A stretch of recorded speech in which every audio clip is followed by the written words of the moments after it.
ಇನ್ನು ಮುಂದೆ ನಿಮ್ಮ ನೆಚ್ಚಿನ ಧಾರಾವಾಹಿಗಳ ಫುಲ್ ಎಪಿಸೋಡ್ಗಳು ಸನ್ ನೆಕ್ಸ್ಟ್ ಆಪ್ನಲ್ಲಿ ಮಾತ್ರ. ಶಾಂತಿ ಇದ್ದಾಗ್ಲಿ ಹೋದಾಗ್ಲಿ ಈ ಮನೇಲಿ ನಡೆಯೋ ಒಳ್ಳೇದಕ್ಕಾಗ್ಲಿ ಕೆಟ್ಟದಕ್ಕಾಗ್ಲಿ ಯಾವತ್ತಾದ್ರೂ ಒಂದು ಸಾರಿ ಫೋನ್ ಮಾಡಿ ಕರೆದಿದ್ದೀರಾ ನೀವು? ಅಂಥ ಒಳ್ಳೆ ಅಭ್ಯಾಸ ಈ ಮನೇಲಿ ಯಾರಿಗೂ ಇಲ್ಲ ಅಂತ ನನಗೆ ಚೆನ್ನಾಗಿ ಗೊತ್ತು. ಆದ್ರೆ ನನ್ನ ಮಗಳು ಮಂತ್ರ ಫೋನ್ ಮಾಡಿ ಪ್ರೀತಿಯಿಂದ ಕರೆದ್ಲು ನನ್ನ. ಅದಕ್ಕೆ ನಾನು ಬಂದಿರೋದಿವತ್ತು. ಅಮ್ಮ, ಕಾಫಿ ಕುತ್ಕೊಂಡು ಕೊಡಿರಿ.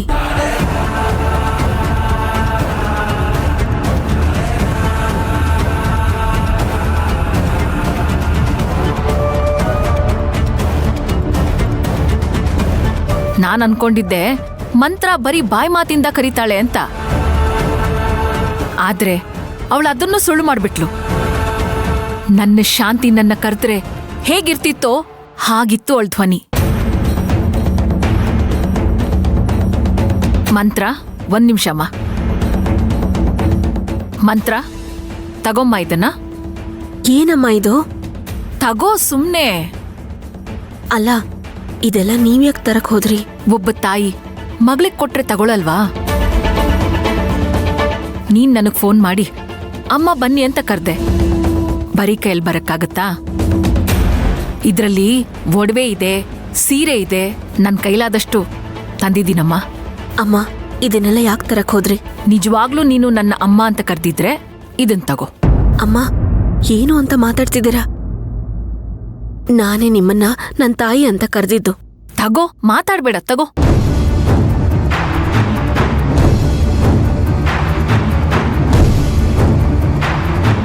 ನನ್ಗೆ ಆಶೀರ್ವಾದ ಮಾಡಿ. ನಿಮ್ಮ ಆಶೀರ್ವಾದ ನನಗ್ ಬೇಕು. ನಿಮ್ ಮಗಳು ಬದುಕಿ ಬಾಳಿದ ಮನೇಲಿ ನಾನ್ ಬದುಕ್ತಾ ಇದ್ದೀನಿ. ಚೆನ್ನಾಗಿರಮ್ಮ, ಎದ್ದೇಳು. ನಾನೇನೋ ಫೋನ್ ಮಾಡಿ ಕರ್ದೆ. ಬರ್ತಿರೋ ಬರಲು ಅನ್ಕೊಂಡಿದ್ದೆ. ನನ್ನ ದೇಹದ ಕೊನೆ ಉಸಿರಿರೋವರೆಗೂ ನಿನ್ನ ತಾಯಿ ಸ್ಥಾನದಲ್ಲಿ ಈ ಯಶೋಧ ಇದ್ದೇ ಇರ್ತಾಳೆ. ಸರೋಯ್ತು, ನಾನ್ ಬರ್ತೀನಮ್ಮ. ಅಮ್ಮ, 1 ನಿಮಿಷ.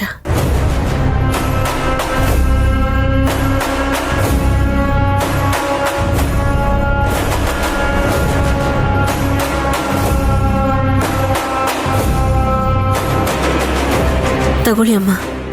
ಏನಮ್ಮ ಇದು? ನೀನ್ ಕೊಟ್ಟಿದ್ದನ್ನ ಮಗಳಾಗಿ ನಾನ್ ತಗೊಂಡೆ ತಾನೆ. ಈ ಮಗಳು ಪ್ರೀತಿಯಿಂದ ಕೊಡ್ತಿದ್ರೆ ತಗೊಳಲ್ವಾ? ಅದೆಲ್ಲ ಹಾಗಲ್ಲ. ಅದು ಓ, ಯಾರಿಗೋ ಹೆದರ್ಕೋತಾ ಇದ್ದೀರಾ? ಅಮ್ಮ, ನೀವ್ ಯಾರಿಗೂ ಹೆದರ್ಕೊಳ್ಳೋ ಅವಶ್ಯಕತೆ ಇಲ್ಲ. ಇದು ಯಾರ ಮನೆ ಸೊತ್ತು ಅಲ್ಲ. ನಾನು ಸ್ವಂತ ದುಡ್ದು ನನ್ ದುಡ್ಡಲ್ಲಿ ತಂದಿರೋದು. ತಗೊಳ್ಳಿ ಅಮ್ಮ. ಇಷ್ಟೇ ಅಲ್ಲಮ್ಮ, ಇನ್ಮೇಲೆ ಏನೇ ಬೇಕಾದ್ರೂ ಮಂತ್ರಂಗೆ ಒಂದು ಫೋನ್ ಮಾಡಿ. ನೀವ್ ಮಾತಾಡಿ ಮುಗಿಸೋದ್ರೊಳಗೆ ನಿಮ್ಗೇನ್ ಬೇಕೋ ಅದ್ ನಿಮ್ಮನೆ ಬಾಗ್ಲಲ್ಲಿರುತ್ತೆ.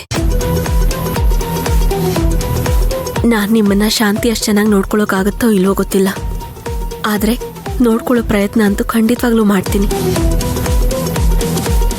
ನಾನೇ ಈ ಮನೆ ಸೊಸೆ ಆಗ್ತಾ ಇದ್ದೀನಿ. ನೀವು ನನ್ನ ತಾಯಿ ಈ ಮನೆಗೆ ಬರ್ತಾ ಇರಬೇಕು. ನಾನು ಒಳ್ಳೇದು ಕೆಟ್ಟದ್ದನ್ನ ನೋಡ್ಬೇಕು. ನನ್ನ ಕಷ್ಟ ಸುಖದಲ್ಲಿ ಭಾಗಿಯಾಗಬೇಕು. ನಿಮ್ಮನ್ನ ತುಂಬಾ ಚೆನ್ನಾಗಿ ನೋಡ್ಕೋಬೇಕು. ಅದು ನನ್ನ ಕರ್ತವ್ಯ. ಅಮ್ಮ, ಮಗಳನ್ನ ನೋಡಕ್ ಬರ್ತೀರಾ ಅಲ್ವಾ?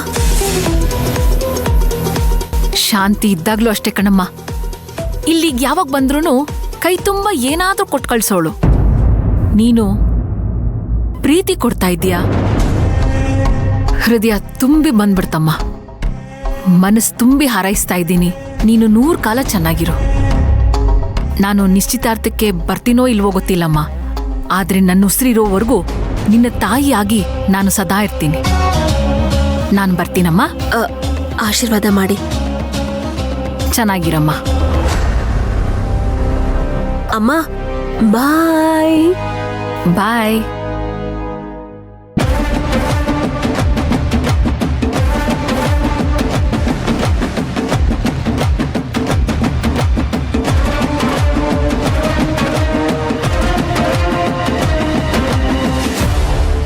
ಆಹಾ, ಸಾಧನಮ್ಮ, ಎಷ್ಟು ವರ್ಷದಿಂದ ಈ ಮನೇಲಿ ಈ ಶಾಂತಿ ನಿವಾಸದಲ್ಲಿ ನಾನು ಇದೀನಿ, ನೀವು ಇದೀರಾ. ಆದ್ರೆ ಇಂಥ ಡ್ರಾಮಾದಲ್ಲಿ ಇಂಥ ನಟಿನ ನೋಡಿರೋ ಅನುಭವ ಏನಾದ್ರೂ ಇದೆಯಾ ಅಮ್ಮ? ಇಲ್ಲಪ್ಪ. ಇನ್ನು ಏನೇನ್ ನೋಡ್ಬೇಕೋ ಯಾರಿಗ್ ಗೊತ್ತು. ಅದು ಸರಿ. ನಮಗ್ ಮಾಡೋದಿಕ್ಕೆ ತುಂಬಾ ಕೆಲ್ಸ ಇದೆ, ಬನ್ನಿ. ಹಾ ಹಾ ಸರಿಯಾಗಿ ತಂತ್ರ ಮಾಡ್ತಾಳಪ್ಪ ಇವಳು.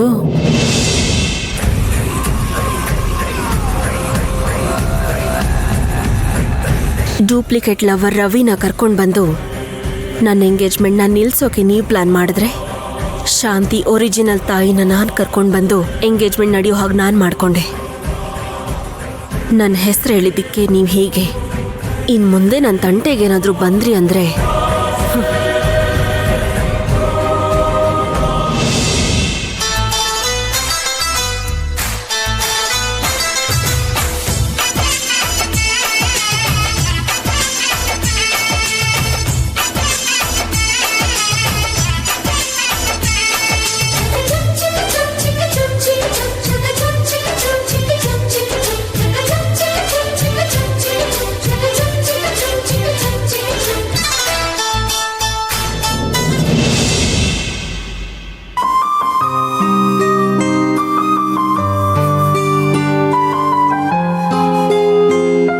ವೀರಣ್ಣ ಅವರೇ, ನಿಮ್ ತಂಗಿ ಕೆಳಗಡೆ ಬಿದ್ದು ತಲೆಗೆ ದೊಡ್ಡ ಪೆಟ್ಟಾಗಿದೆ ಅಂತ ನೀವ್ ಹೇಳಿದ್ರಿ.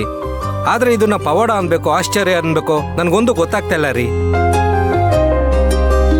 ಹಳೆ ನೆನಪುಗಳು ಹೋಗಿದೆ ಅನ್ನೋದು ಬಿಟ್ರೆ ಅವರು ಸಂಪೂರ್ಣವಾಗಿ ಆರೋಗ್ಯವಾಗಿದ್ದಾರೆ. ಹೌದಾ ಡಾಕ್ಟ್ರೇ? ಆದ್ರೆ ನೆನಪುಗಳೇ ಇಲ್ದೆ ಹೇಗ್ ಡಾಕ್ಟರ್ ಬದುಕೋದು?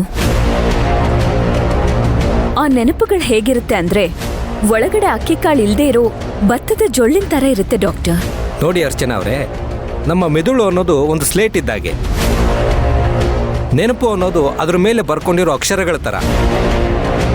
ನಾವೇನಾದ್ರೂ ಬರೆದು ಅದನ್ನ ಅಳಿಸಿ ಮತ್ತೆ ಬರಿತೀವಲ್ಲ, ಅದೇ ಥರ ನಮ್ಮ ಮೆದುಳು ಕೂಡ ಬರ್ಕೊಂಡಿರೋದನ್ನ ಮರ್ತೋಗಿರುತ್ತೆ, ಇನ್ಯಾವಾಗಲೂ ನೆನಪು ಮಾಡ್ಕೊಳ್ಳುತ್ತೆ. ಒಂದ್ಸಲ ಬರ್ಕೊಂಡಿರೋದನ್ನ ಅಳಿಸಿದ್ರು ಮತ್ತೆ ಅದನ್ನ ನೆನಪು ಮಾಡ್ಕೊಳ್ಳೋ ಶಕ್ತಿ ನಮ್ಮ ಮೆದುಳಿಗಿದೆ. ಶಾಂತಿ, ನನ್ ಚಿನ್ನ, ನನ್ ಬಂಗಾರ ಸಿಕ್ಬಿಟ್ಟಿಯ ಶಾಂತಿ.